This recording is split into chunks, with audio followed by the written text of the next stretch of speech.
के सभी चिकित्सालयों में जल्द ही शुरू होंगी ओपीडी सेवाएं।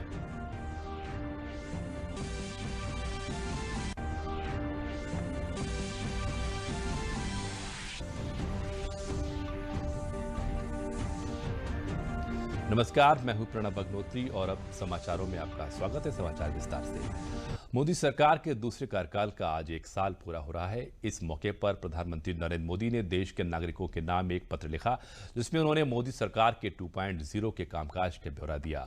प्रधानमंत्री ने देश के नाम अपने पत्र में किसानों, श्रमिकों, गरीब तबकों और वांछितों के लिए सरकार की योजनाएं और उनके सामाजिक, आर्थिक और राजनीतिक उत्थान के लिए सरकार के द्वारा किए गए प्रयासों को इंगित किया। इसके साथ ही उन्होंने पत्र के माध्यम से नए भारत को लेकर सरकार की दूरगामी सोच पर भी अपना नजरिया पेश किया। आइए देखते हैं कि क्या है प्रधानमंत्री के पत्र की 20 प्रमुख बातें।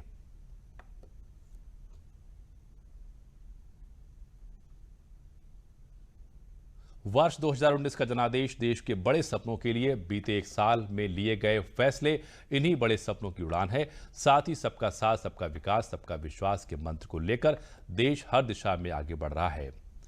साथ ही आर्टिकल 370 हटाना, राम मंदिर निर्माण, ट्रिपल तलाक पर कानून, नागरिकता संशोधन कानून, चीफ ऑफ डिफेंस स्टाफ पद के लिए गठन जैसे बड़े फैसले लिए गए। गरीबों, किसानों, महिलाओं, युवाओं को सशक्त बनाने की लगातार सरकार की प्राथमिकता रही है। जो दूसरा कार्यकाल है, इसके पूरा होने पर पत्र लिखा गया। पीएम किसान सम्मान निधि के दायरे में देश का प्रत्येक किसान, एक वर्ष में करीबन 9.5 करोड़ से ज्यादा किसानों के खातों में 72,000 करोड़ रुपए भेजे गए। 15 करोड़ से अधिक ग्रामीण घरों में पीने का शुद्ध पानी पहुंचाने के लिए जल जीवन मिशन शुरू किया गया। साथ ही किसान, खेत मजदूर, छोटे दुकानदार और असंगठित क्षेत्र के श्रमिकों के लिए मासिक पेंशन की सुविधा। वहीं संसद में कामकाज से दशकों पुराना रिकॉर्ड तोड़ा। कंज्यूमर प्रोटेक्शन एक्ट, चिटफंड कानून में संशोधन, दिव्यांगों, महिलाओं, बच्चों को अधिक सुरक्षा देने वाले कानून बने। साथ ही सरकार के जो निर्णय थे उससे शहरों और गांवों के बीच जो खाई है उसे पाटने में मदद मिली। पहली बार गांवों में इंटरनेट का इस्तेमाल करने वालों की संख्या शहरों से ज्यादा है। 1 साल के कार्यकाल के हर दिन 24 घंटे पूरी सजगता और संवेदनशीलता से काम हुआ और निर्णय लिए गए।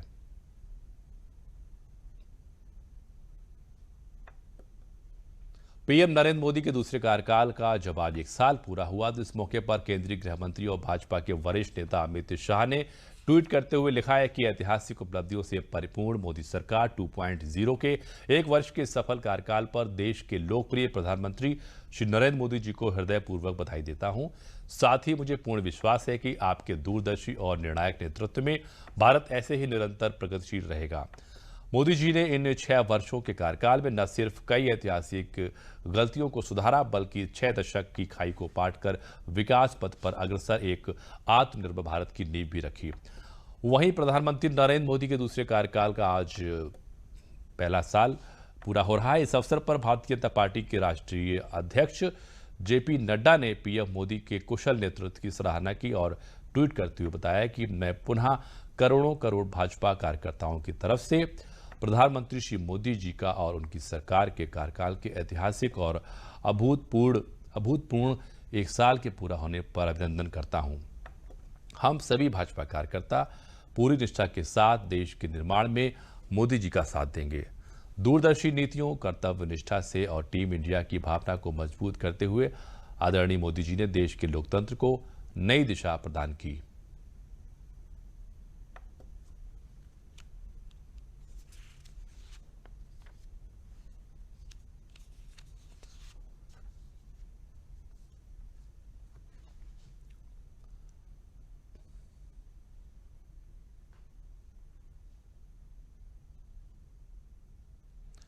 और वहीं रक्षा मंत्री राजनाथ सिंह ने केंद्र सरकार के दूसरे कार्यकाल का पहला साल होने पर उन्हें ट्वीट किया और कहा कि ये साल बड़े परिवर्तन लेके आया। गंभीर चुनौतियों को हमने अवसरों में बदला जा सकता है, ये हमने सीखा। साथ ही मोदी जी के नेतृत्व में यह भरोसा देश को है कि भारत के आम जनमानस में प्रधानमंत्री नरेंद्र मोदी ने देश और दल दोनों की विश्वसनीयता को बढ़ाया है।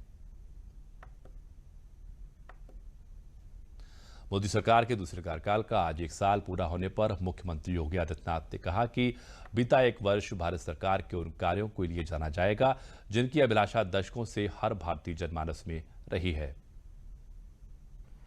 पहले 5 वर्ष का कार्यकाल भारत को दुनिया की एक आर्थिक महाशक्ति के रूप में स्थापित करने की आधारशिला के रूप में जाना जाएगा, तो द्वितीय कार्यकाल का ये पहला वर्ष उन ऐतिहासिक उपलब्धियों के लिए जाना जाएगा जिसकी वर्षों से, दशकों से, सदियों से प्रत्येक भारतीय जनमानस में अभिलाषा थी। एक ऐसा भारत जो एक भारत हो और श्रेष्ठ भारत हो। मोदी सरकार 2.0 की आज पहली सालगिरह है। इस मौके पर पार्टी ऑनलाइन कई कार्यक्रम करेगी। पार्टी अध्यक्ष जेपी नड्डा फेसबुक पर कार्यकर्ताओं को संबोधित करेंगे और लोगों तक पहुंचाया जाएगा पीएम मोदी का खत। पिछले 1 साल में मोदी सरकार ने बड़े और कड़े फैसले लिए हैं। नरेंद्र दामोदर दास मोदी, जिन्होंने 30 मई को दूसरी बार देश की बागडोर संभाली थी। 2019 में हुए लोकसभा चुनावों में देश ने नरेंद्र मोदी सरकार पर फिर से भरोसा जताते हुए उन्हें पहले से भी ज्यादा बहुमत के साथ फिर से उन्हें शासन चलाने का जिम्मा सौंपा। अपने पहले कार्यकाल से भी विराट जीत के साथ मोदी सरकार सत्ता में आई और तेजी से फैसले लिए। देश में जारी कोरोना संकट के बीच मोदी सरकार 2.0 की पहली वर्षगांठ मनाई जा रही है, जिस दौरान पूरे देश में अभियान चलाया जाएगा। कोरोना को देखते हुए पार्टी इस अभियान को डिजिटल माध्यम से ही चलाएगी। मोदी सरकार के दूसरे कार्यकाल की बात करें तो सरकार ने 1 साल में तेजी से बड़े फैसले लिए हैं। अपने दूसरे कार्यकाल में सबसे अहम फैसला जम्मू कश्मीर राज्य को लेकर सरकार ने लिया। सरकार ने जम्मू कश्मीर से धारा 370 के अधिकांश प्रावधानों को हटा दिया। इसके साथ ही राज्य को 2 हिस्सों में बांट भी दिया। अब जम्मू कश्मीर और लद्दाख 2 केंद्र शासित प्रदेश हैं। मोदी सरकार के दूसरे कार्यकाल में नागरिकता संशोधन कानून लागू किया गया। इसके अलावा मोदी सरकार ने सत्ता में दूसरी बार कदम रखते ही मुस्लिम महिलाओं को 3 तलाक से निजात दिलाने का कदम भी उठाया। 3 तलाक पर पाबंदी के लिए मुस्लिम महिला विवाह अधिकार संरक्षण विधेयक 2019 को लोकसभा और राज्यसभा से पारित कराया। मोदी सरकार ने देश में आर्थिक सुधार की दिशा में अहम कदम उठाते हुए 10 सरकारी बैंकों के 2014 से देखेंगे तो 6 साल पूरे हुए हैं। ये 6 साल में भारत बहुत बदला। गरीब को आवाज मिला, सामाजिक न्याय मिला, जो विभाग अविकसित थे उनको आकांक्षा मिली और कौशल मिला, युवाओं को रोजगार के अवसर मिले। ऐसे में पिछले 1 साल में बड़े बड़े फैसले हुए, जिसमें 370 धारा का हटना, राम मंदिर निर्माण शुरू होना, ट्रिपल तलाक पर पाबंदी लगना, बैंकों का विलय होना और आर्थिक क्षेत्र में सबसे कम कॉर्पोरेट टैक्स वाला देश बनना, बहुत सुधार हुए। मोदी सरकार के दूसरे कार्यकाल में कोरोना संकट भी आ गया, जिससे सरकार बेहतर तरीके से निपट रही है। कोरोना काल में तमाम कड़े निर्णय लेने और उसके प्रभावी तरीके से लागू करवाने में सफलता हासिल करने की वजह से मोदी सरकार की विश्व भर में काफी प्रशंसा हुई। विश्व के तमाम नेता और संगठन मोदी सरकार के साथ साथ पीएम मोदी की भी तारीफ कर चुके हैं। कोरोना वायरस के कारण जारी लॉकडाउन के बीच पीएम मोदी ने देश की अर्थव्यवस्था में जान फूंकने के लिए 20 लाख करोड़ रुपए के विशेष राहत पैकेज का ऐलान किया, जिसमें हर एक सेक्टर को कोरोना से उबरने के लिए अनेक राहतें दी गई हैं। ये पैकेज भारत की जीडीपी का लगभग 10% है। प्रधानमंत्री ने आत्मनिर्भर भारत अभियान की भी शुरुआत की है। अभी देश कोविड के संकट से जूझ रहा है। हमारे पास कोई तैयारी नहीं थी, न मास्क बनता था, न वेंटिलेटर बनते थे, न स्वैब की स्टिक भी नहीं बनती थी और नहीं पीपीई सूट्स बनते थे, आज सभी बनने लगे। मेक इन इंडिया का आविष्कार 4 महीने में हो गया और आज देश आत्मनिर्भर होकर आज कोरोना से लड़ रहा है और देश के जनता के सहयोग से हम कोरोना को मात देंगे, ये मुझे विश्वास है। कुल मिलाकर मोदी सरकार का दूसरा कार्यकाल तेज फैसलों के लिए जाना जा रहा है, चाहे वो लोगों के कल्याण के लिए फैसला हो या फिर देश के आर्थिक हालात के लिए। यही नहीं, कोरोना संकट में भी तेजी से काम करके सरकार लोगों को राहत दे रही है। प्रधानमंत्री नरेंद्र मोदी कल यानी 31 मई को आकाशवाणी के जरिए देश की जनता के साथ मन की बात साझा करेंगे। इस कार्यक्रम की ये 65वीं कड़ी होगी। मन की बात कार्यक्रम के जरिए प्रधानमंत्री मोदी जनता के साथ विभिन्न महत्वपूर्ण विषयों और मुद्दों पर अपने विचार साझा करते हैं। इस कार्यक्रम के लिए प्रधानमंत्री ने लोगों से सुझाव भी मांगे हैं ताकि जनता से जुड़े मुद्दों को वो इस कार्यक्रम में शामिल कर सकें। इस कार्यक्रम का प्रसारण आकाशवाणी के साथ दूरदर्शन के सभी चैनल्स पर होता है। प्रदेश के खादी ग्रामोद्योग मंत्री सिद्धार्थनाथ सिंह ने प्रयागराज में कहा कि प्रवासी श्रमिकों को रोजगार देने के संकल्प को पूरा करने को लेकर एमएसएमई ने कमर कस ली है। इसके लिए प्रदेश में 11 लाख से अधिक श्रमिकों को नौकरी दिलाने के लिए आईआईए, नारडेको, फिक्की और तमाम इकाइयों से समझौता किया गया है। सिद्धार्थनाथ सिंह ने बताया कि अकुशल श्रमिकों को प्रशिक्षण देकर उन्हें रोजगार से जोड़कर स्वावलंबी बनाने के लिए सरकार ने MOU साइन किए हैं। इससे दूसरे राज्यों से लौटे श्रमिकों को विभिन्न उद्योगों में समायोजित तो किया ही जाएगा, साथ ही प्रदेश उद्योग के मामले में एक हब के रूप में भी विकसित होगा। उन्होंने कहा कि उत्तर प्रदेश प्रधानमंत्री के लोकल से फोकल के सपने को साकार करने में जुटा हुआ है। उन्होंने ये भी कहा कि अब तक 18 लाख श्रमिक प्रदेश में आ चुके हैं, जिनकी मैपिंग की गई है। 11 लाख जो रोजगार है, जो प्रवासी श्रमिक आए उनको उपलब्ध कराए गए हैं और इसके 4 MOUs हुए। फिक्की ने किया है, इंडियन इंडस्ट्रीज एसोसिएशन ने किया है, साथ साथ फिर लघु उद्योग भारती और एक कंस्ट्रक्शन इंडस्ट्री का एसोसिएशन नडेरको, सबने मिला के 11 लाख के हमें अपने प्रस्ताव दिए हैं। उसमें किस प्रकार के स्किल है, सेमी स्किल है, वो सब दिया है। 18 लाख जो प्रवासी श्रमिक आए थे उनको एमएसएमई विभाग ने उनकी मैपिंग करी थी स्किल के आधार पर। वो हमारे पास उनके मैपिंग को मैच करते हुए हमने 11 लाख की को भी डिटेल दी है। उसका MOU हुआ है मुख्यमंत्री जी के सामने। देखिए, मैं इतना ही कहूंगा, आने वाले समय में जो प्रधानमंत्री जी का सपना है कि लोकल वोकल बने और वोकल से ग्लोबल बने, उत्तर प्रदेश इस दिशा में काम करना शुरू कर चुका है। हम लोग की 1 डिस्ट्रिक्ट 1 प्रोडक्ट की जो स्कीम है 2018 में है, उसके अंदर यही जो लोकल है उसी प्रोडक्ट को उठा के उसको हम लोग देश भर में और विश्व भर में उसको पॉपुलर कर रहे हैं और उनकी मार्केटिंग कर रहे हैं। जनपद अयोध्या के दौरे पर पहुंचे चिकित्सा, स्वास्थ्य व परिवार कल्याण मंत्री जय प्रताप सिंह ने जिला चिकित्सालय का निरीक्षण किया और आकस्मिक चिकित्सा सेवा और स्वास्थ्य भर्ती मरीजों का हाल जाना। चिकित्सा स्वास्थ्य मंत्री ने कहा कि अभी सभी सरकारी गैर सरकारी डॉक्टरों को प्रशिक्षित किया गया है। सभी चिकित्सक आकस्मिक चिकित्सा सेवा शुरू करेंगे। उन्होंने ये भी बताया कि कोरोना महामारी के चलते OPD की सेवा को बंद किया गया था, लेकिन कुछ शर्तों के साथ जल्द ही OPD की सुविधा शुरू की जाएगी। उन्होंने कहा कि कोरोना महामारी के चलते चिकित्सा और स्वास्थ्य की सुविधाएं ठप पड़ी हुई थीं। अब यह आवश्यकता समझी जा रही है कि सरकारी और प्राइवेट चिकित्सालय को भी इमरजेंसी सुविधाएं प्रारंभ करना चाहिए। किया था ना, कोरोना में पूरा रोका गया था। अब हम लोग ने इधर शुरू किया है, उसका एक पूरा प्रोटोकॉल बना के सभी डॉक्टर को, प्राइवेट और पब्लिक, माने गवर्नमेंट का और प्राइवेट के, हर जनपद में हम लोगों ने उनको प्रशिक्षण कर दिया। हमारी नोडल टीम है हर जनपद में, मास्टर ट्रेनर है, उनको हम लोगों ने ट्रेन करने के बाद उनको बोल दिया है कि अपने आवश्यक सेवाएं को प्रारंभ करें। और उसी समय में मैं यहाँ पर आया हूँ कि यहाँ भी मैं देख रहा था कि कितने शुरू हो गया है और डॉक्टर साहब को मैंने बताया भी कि जितना ज़्यादा हो सके आप शुरू करें। OPD थोड़ा सा हम लोगों ने सीमित किया क्योंकि सोशल डिस्टेंसिंग को ध्यान में रखते हुए थोड़ा थोड़ा करके करेंगे। और वहीं कानपुर नगर पहुंचे प्रदेश के चिकित्सा शिक्षा मंत्री सुरेश खन्ना ने PPE किट और फेस शील्ड पहनकर कानपुर हैलेट अस्पताल और कोरोना वार्ड का निरीक्षण किया। कैबिनेट मंत्री ने मेडिकल कॉलेज के न्यूरोसाइंसेज और मैटरनिटी के कोविड अस्पताल का निरीक्षण किया। उन्होंने वार्ड में जाकर मरीजों से बात कर चिकित्सा सुविधाओं के विषय में जानकारी ली।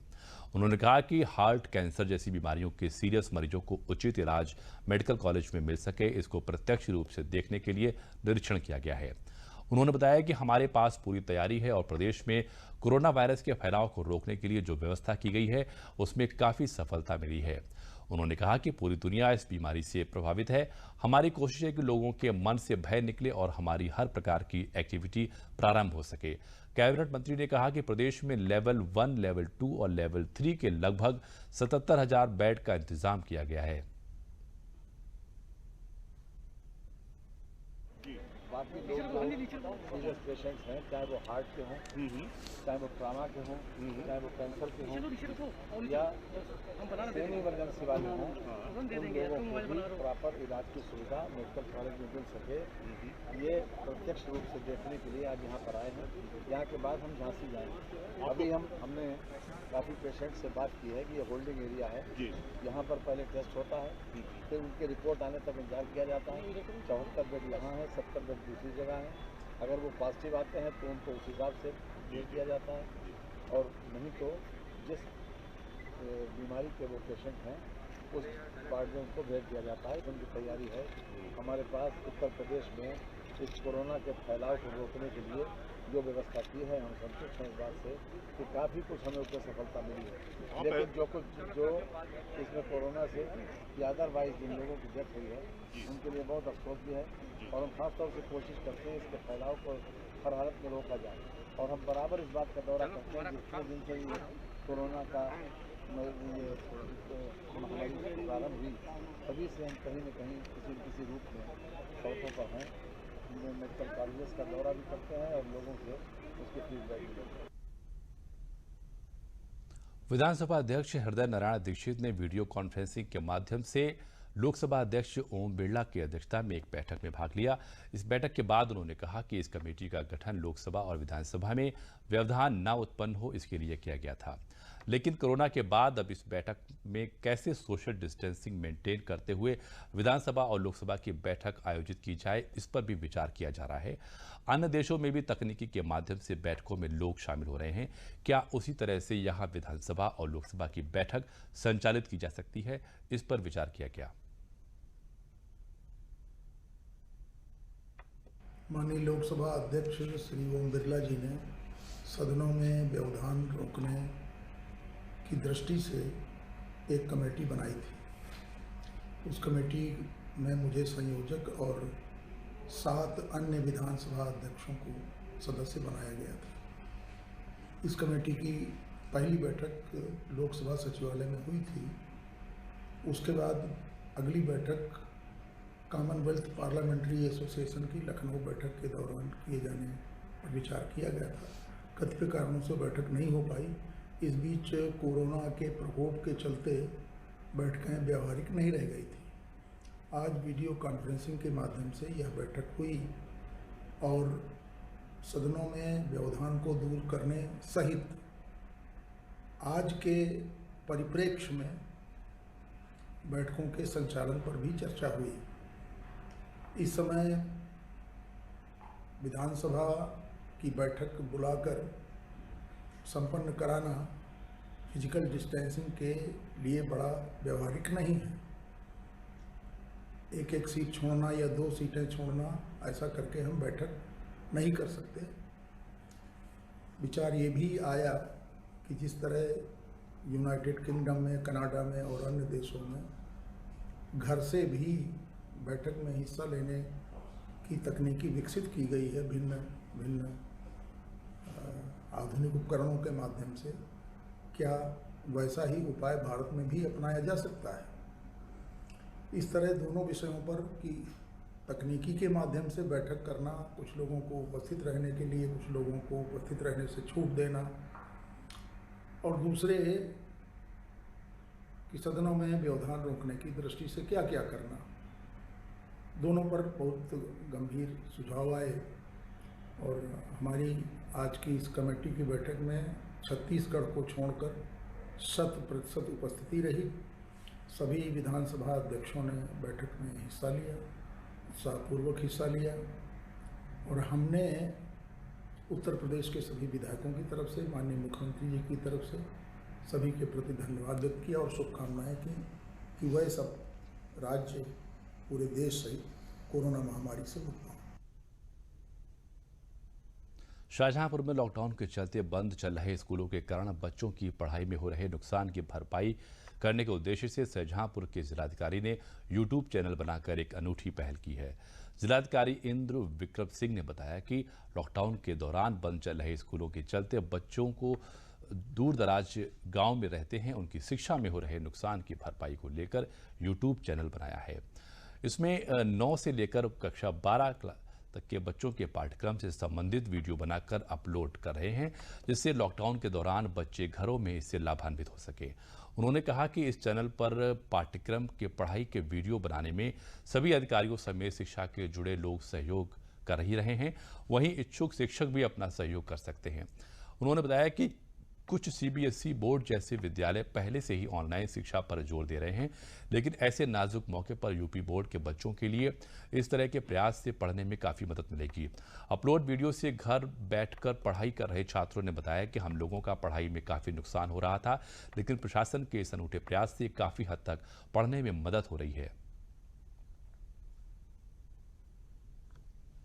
जो डीएम साहब ने भी मैथिली शरण गुप्त का पाठ पढ़ाया था। देश में मोदी सरकार 2.0 के 1 वर्ष पूरा होने पर जनपद हापुड़ की जनता ने प्रधानमंत्री नरेंद्र मोदी के इस 1 वर्ष के कार्यकाल की जमकर सराहना की है। जनता ने पीएम मोदी के इस 1 साल के कार्यकाल को जनता और देश हित के लिए बताया है। जनता इस बात को लेकर भी काफ़ी खुश है कि प्रधानमंत्री नरेंद्र मोदी द्वारा वैश्विक महामारी से बचाने के लिए जो लॉकडाउन की घोषणा की गई है, उससे जनता को काफ़ी राहत मिली है और जनता कोरोना जैसी घातक बीमारी से काफ़ी हद तक सुरक्षित है। साथ ही जनता ने पीएम मोदी द्वारा 370 हटाए जाने 3 तलाक पर सही फैसले का भी स्वागत किया है। पीएम मोदी द्वारा लॉकडाउन में चलाई जा रही पीएम गरीब कल्याण योजना समेत फ्री गैस, गरीबों को मुफ्त राशन, किसान सम्मान निधि द्वारा भेजी गई किसान किस्तों की भी हर तरफ तारीफ की जा रही है।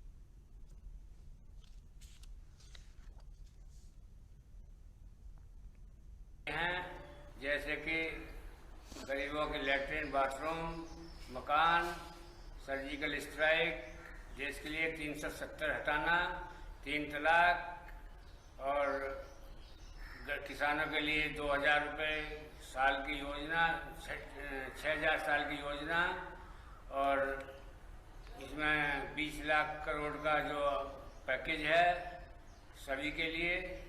तो ऐसे ऐसे कई काम किए हैं जो कि सराहनीय और अच्छे हैं देश के लिए।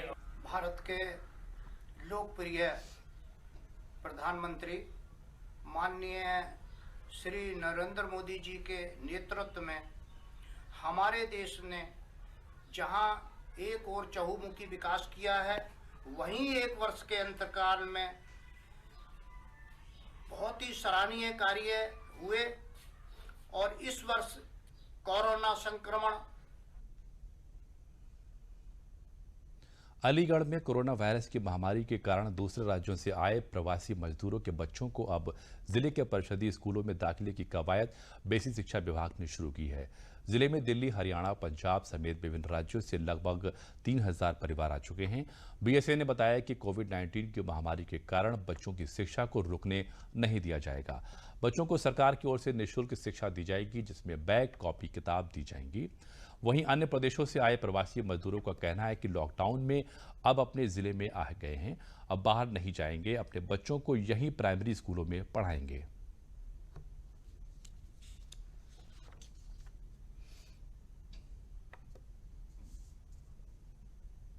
विभिन्न जिलों में जा रहे हैं। अलीगढ़ में भी गुजरात, महाराष्ट्र, पंजाब, हरियाणा, दिल्ली से बहुत सारे लोग आए हुए हैं और इनके साथ साथ इनकी पूरी फैमिली आई है, जिसमें बच्चे भी शामिल हैं।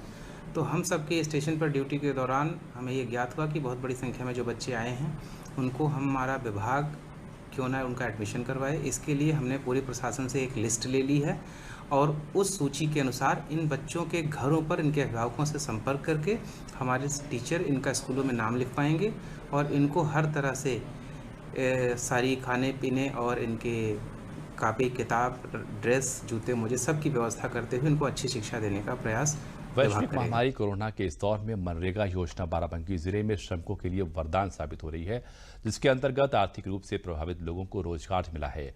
हजारों की संख्या में जनपद लौटे श्रमिकों को जिला प्रशासन द्वारा मनरेगा योजना के तहत रोजगार उपलब्ध कराया जा रहा है। जिले के 1098 ग्राम पंचायतों में करीब 66,000 श्रमिकों को मनरेगा योजना के तहत गांव की साफ सफाई से लेकर सड़क, नहर, पौधारोपण और छोटी छोटी नदियों और तालाबों को पुनर्जीवित करने के कामों में लगाया गया है, जिससे इनकी आर्थिक स्थिति को सुधारा जा सके। दिल्ली, मुंबई और पंजाब से लौटे श्रमिकों ने बताया कि कोरोना बीमारी की वजह से परेशान होकर हम लोग वापस अपने गांव आ गए हैं। यहां सरकार ने हमारी जरूरतों को ध्यान में रखते हुए हम सभी लोगों को मनरेगा योजना के तहत अपने ही गांव में काम दिया है, जिससे हमको बहुत सहूलियत मिली है, जिसके लिए हम सरकार को धन्यवाद देते हैं।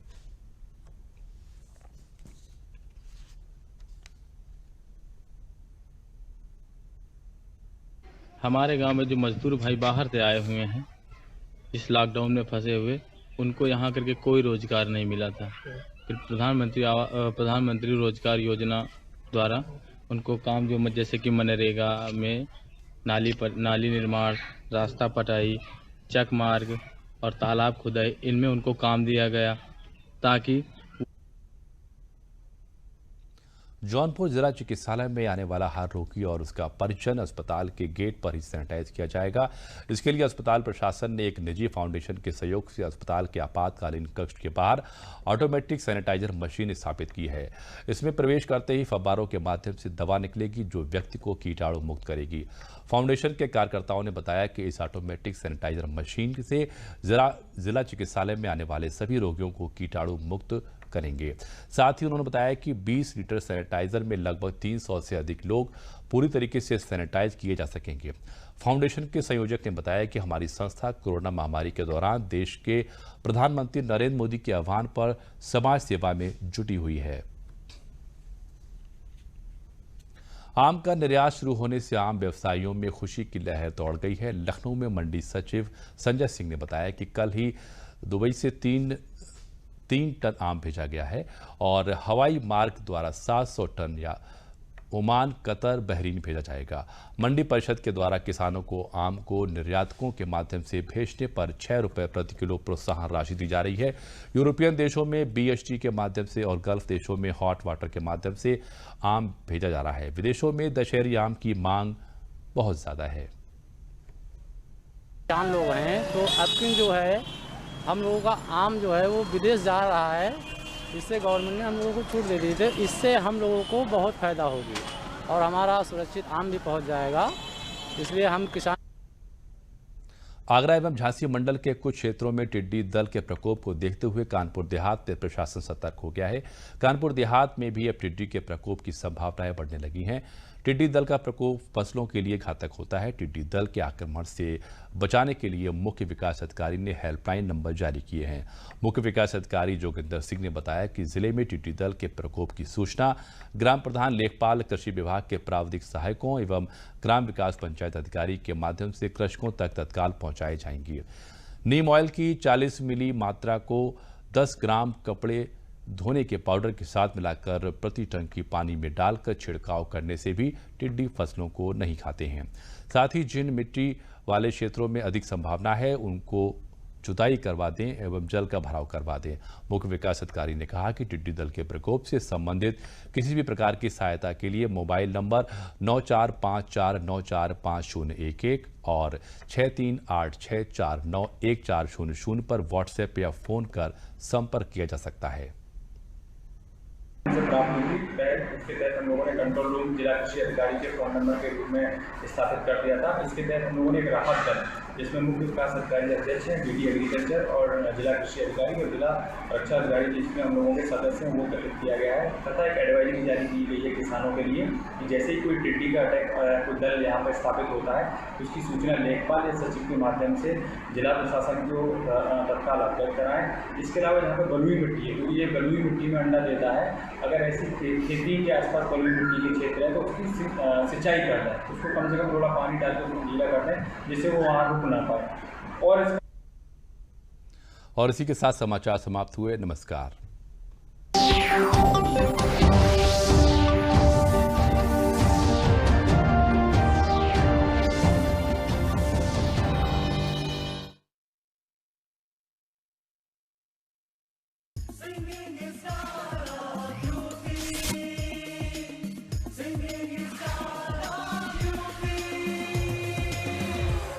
नैनों में बसिया जैसे नैन ये तेरे, नैनों में बसिया जैसे नैन ये तेरे, तेरे मस्त मस्त दो नैन मेरे दिल का ले गए चैन, मेरे दिल का ले गए चैन,